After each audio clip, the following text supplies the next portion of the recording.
दुआ में जितने अल्लाह की हम्दो सना है उतनी वो दुआ मजबूत है। हम तो सिंपल ये कहते हैं ना अल्हम्दुलिल्लाह वस्सलातु वस्सलाम अला रसूलिल्लाह, ये ठीक है। लेकिन अगर आप असलाफ़ की दुआएं देखें तो वो अल्लाह की बहुत बहुत बहुत हम्द बयान करते थे। अल्हम्दुलिल्लाहि रब्बिल आलमीन, अल्लाहुम्मा अंतस्सलाम मिनकस्सलाम, तबारकत या ज़ल जलाली वल इकराम, सुब्हानल्लाहि व बिहम्दी अदद खल्क़ी व रिज़ा नफ़्सी व ज़िनत अर्शी मिदाद कलिमातिही। तो बहुत लंबी चौड़ी हम्द अल्लाह सुब्हानहू व तआला की हदीस में बयान हुई है, अज़कार में आती है सुबह और शाम के, वो याद करें। जितना आप अल्लाह की हम्दो सना बयान करेंगे अपनी दुआ में, उतना दुआ मजबूत है और अल्लाह भी राज़ी होंगे, अल्लाह खुश होंगे। अल्लाह को अपनी जो हम्दो सना है बहुत पसंद है। फिर ऐसे अज़कार निकालें जिनकी बहुत ज़्यादा अहमियत है, ये सर्च करें। वो क्या है? एक हदीस में आता है कि सुब्हानल्लाह, अल्हम्दुलिल्लाह और ला इलाहा इल्लल्लाह, ये अल्लाह के अर्श के गिर्द चक्कर लगाते हैं, ये जो विर्द है। और जब आप ये विर्द करते हैं, कॉन्टेक्स्ट बता रहा हूँ हदीस का, तो ज़ाहिर है कि ये आपका विर्द भी ऊपर जाता है और वो भी अल्लाह के इर्द गिर्द, अर्श के इर्द गिर्द चक्कर लगाता है। तो ये इतना पावरफुल विर्द है और कुछ भी नहीं है। इससे ना आपकी कोई मीटिंग रुकी, ना ड्राइविंग रुकी, कुछ भी नहीं रुका। ड्राइविंग करते करते सुबहान अल्लाह, अल्हम्दुलिल्लाह, ला इलाहा इल्लल्लाह, हदीस के मुताबिक। फिर दुरूद इब्राहिमी की कितनी ज़्यादा फ़जीलत है। फिर ज़ाहिर है अस्तग़फ़िरुल्लाह तूबू इलैह की कितनी फ़जीलत है। जो कोई अल्लाह का इस्तग़फ़ार करता है, अल्लाह उसे हर मुश्किल से निकाल लेता है, अल्लाह उसका रिज़्क़ बढ़ाता है। इस्तग़फ़ार के कितने फ़ायदे हैं। तो अभी से अपने दिल को, अपनी ज़ुबान को अभी से आपको तर करना पड़ेगा अपने ज़िक्र के साथ, ताकि आपकी प्रैक्टिस है और वो ज़िक्र जो है वो जारी हो जाए आपकी ज़ुबान में। अदरवाइज़ मुश्किल होता है प्रैक्टिस उसकी।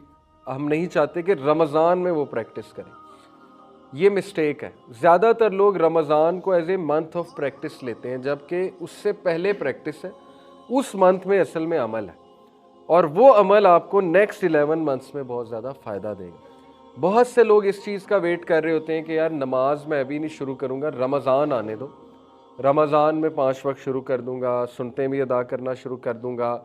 तो वो एक गलती है मेरे नज़दीक, मतलब मैं इसको ऐसे देखता हूँ। बाकी अल्लाह जिसको हिदायत दे, रमज़ान में डेफिनेटली बहुत से लोग चेंज होते हैं। मैं ये समझता हूँ कि आप अभी से शुरू करें और उस मंथ में बढ़ाएं, मज़ीद बढ़ाएं इन चीज़ों को। इसी तरह किसी को लगता है कि उसे किसी ख़ास दुआ की याद करने की ज़रूरत है रिज़्क़ बढ़ाने की, तो वो रिज़्क़ की दुआएं निकाले, याद करना शुरू कर दे। बरकत की दुआएं निकाले, याद करना शुरू कर दे।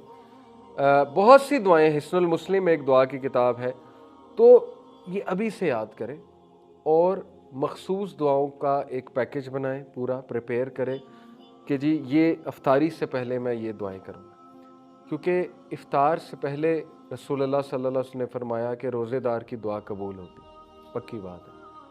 अल्लाह ताला क्योंकि राज़ी होते हैं उससे, तो डेफिनेटली ऐसा बंदा दुआ करेगा तो अल्लाह के यहाँ उस दुआ की बड़ी कदर है। लेकिन वो क्या दुआएं होंगी, ये आपको अभी से सोचना चाहिए। स्पेसिफिक, जितनी दुआ स्पेसिफिक है उतना अल्लाह को पसंद है। आप मूसा अलैहिस्सलाम की दुआ देखें, रब्बी शुरह ली सदरी व यस्सिर ली अमरी वाहलुल उक़दतम मिन लिसानी यफ़क़हू क़ौली वजअल ली वज़ीरम मिन अहली हारून अख़ी।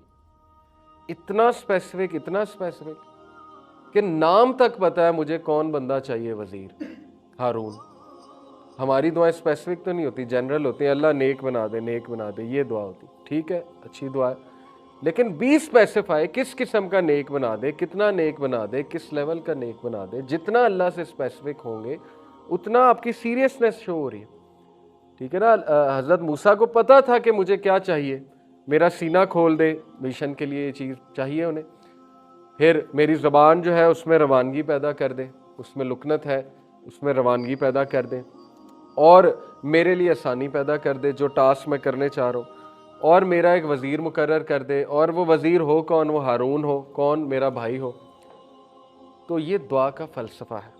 ठीक है, ये फ़लसफ़े को जहन में रखते हुए दुआएं जो हैं वो तश्कील दें। फिर एक हदीस में आता है, तिरमिज़ी की हदीस है, there are 3 whose supplication is not rejected. 3 तरह के लोग हैं जिनकी दुआ रिजेक्ट नहीं की जाती। Number 1, the fasting person when he breaks his fast, रोज़ेदार जबकि वो अपना रोज़ा खोल रहा होता है। इसीलिए इस मौके पे दुआस को बहुत स्पेसिफिक करें और सोचे क्या दुआस करनी है। ठीक है, और दुआस जो है वो ज़्यादा वो अच्छी हैं जो आखिरत रिलेटेड है। आखिरा रिलेटेड है और दुनिया भी ज़ाहिर है। रब्बना आतिना फिद दुनिया सबसे फेवरेट दुआ अल्लाह के नबी की इसीलिए ये थी, इसमें दोनों का तज़किरा है। लेकिन हिदायत की दुआ, तकवे की दुआ, इस्तकामत की दुआ, अपने घर वालों के लिए दुआ, रब्बी जालनी मुकीमस्सलाती व मिन ज़ुर्रियती, इस तरह की दुआएं, इखलास की दुआ, बाकी दुनियावी चीज़ों की भी दुआ बिल्कुल होनी चाहिए, लेकिन स्पेसिफाई कर लें दुआओं को। दूसरा है द जस्ट लीडर, एक ऐसा लीडर जो जस्ट है, जो जस्टिस के साथ चलता है, और ये घर वाला कव्वाम भी है जो अपने घर वालों के साथ इंसाफ के साथ चलता है, अच्छा सलूक करता है, अल्लाह इसकी दुआ कबूल करता है। And the supplication of the oppressed person, मजलूम की दुआ, Allah raises up it up above the clouds and opens the gate of heaven to it and the lord says by my might I shall surely aid you even it should be after a while. मजलूम की बात हो रही है, अल्लाह ताला ख़ास उसकी दुआ जो है वो सुनता है। फिर एक हदीस में आता है, सही अल बुखारी सही मुस्लिम की हदीस है, रसूलुल्लाह सल्लल्लाहु अलैहि वसल्लम ने फरमाया, verily there is a gate in paradise called al Rayyan. तो इससे रोज़ेदार ही एंटर होंगे, लेकिन कौन रोज़ेदार? नंबर 1, जिन्होंने खालिस अल्लाह के लिए रखा और रोज़े के तकाजे पूरे किए, जिस तरह से रोज़ा रखने का हक है, और ये भूख और प्यास से ही हक अदा होता है, ये उस फीलिंग से ही हक अदा होता है, अदरवाइज़ तो उसको रोज़ा हम नहीं कहेंगे।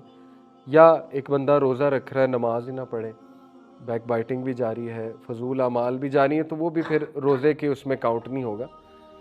तो अहदीस से फिर ज़ाहिर है यही साबित है कि ये एक फेवरेबल मंथ है टू डिटॉक्स योरसेल्फ, हर तरह की डिटॉक्स, स्पिरिचुअल डिटॉक्स, जो भी दिल के अमराज हैं, बीमारियां हैं, उनसे डिटॉक्स हो बंदा, जो भी जहनी बीमारियां हैं, नेगेटिविटीज़ हैं, उनसे डिटॉक्स हो बंदा, अल्लाह के साथ अटैच होके, दुआ करके, अल्लाह से ताल्लुक़ कायम करके, लोगों पे रहम करके। हज़रत आयशा रज़ियल्लाहु अन्हा कहती है ना कि रसूलुल्लाह सल्लल्लाहु अलैहि वसल्लम बहुत जेनरस थे, और रमज़ान के मंथ में मज़ीद जेनरस हो जाते थे, बहुत ज़्यादा जेनरस हो जाते थे। तो it's a month of generosity. अगर आप पहले ही जेनरस हैं तो 10 टाइम्स वो जेनरोसिटी बढ़ जानी चाहिए। गिविंग की नेचर, अफ्तारियाँ कराना, लोगों को इनवाइट करना, चैरिटी करना, गुरबा और मसाकीन का ख्याल रखना, रिश्तेदारों से ताल्लुक़ कायम करना, मज़ीद जेनरस हो जाना, वगैरह वगैरह, उससे डिटॉक्स होता है। बंदे के बहुत सी बीमारियां जो है, जहनी और कल्बी बीमारियां, वो डिटॉक्स होती हैं, और ज़ाहिर है कि हेल्थ वाइज भी डिटॉक्स करना है हमें। फिर it is the month of दुआ, बहुत इंपॉर्टेंट है, रोज़ेदार की दुआ जो है वो कबूल होती है। और अल्लाह के नबी सल्लल्लाहु अलैहि वसल्लम ने फरमाया, अबू दाऊद की हदीस है कि verily your lord is generous and shy, तुम्हारा रब शर्म वाला है, जेनरस है। If his servant raises his hands to him in supplication, अगर उसका बंदा उसके आगे हाथ उठाता है, he becomes shy to return them empty, तो अल्लाह सुब्हानहू व तआला जो है वो उसको हया आती है कि मैं इसको एम्प्टी रिटर्न ना करूँ। यानी इस कदर खूबसूरत हदीस है। तो सोचिए, रोज़े की हालत में एक रोज़ेदार हाथ जब उठाता होगा अल्लाह के आगे, तो क्या मामला होता होगा। ये तो आम हालात की बात हो रही कि एक आम बंदा जब हाथ उठाता है रब के आगे, तो अल्लाह ताला बहुत शाय है, और वो शाय फील करता है एम्प्टी हैंड रिटर्न करना। तो रोज़ेदार की कदर ही और है रब के सामने।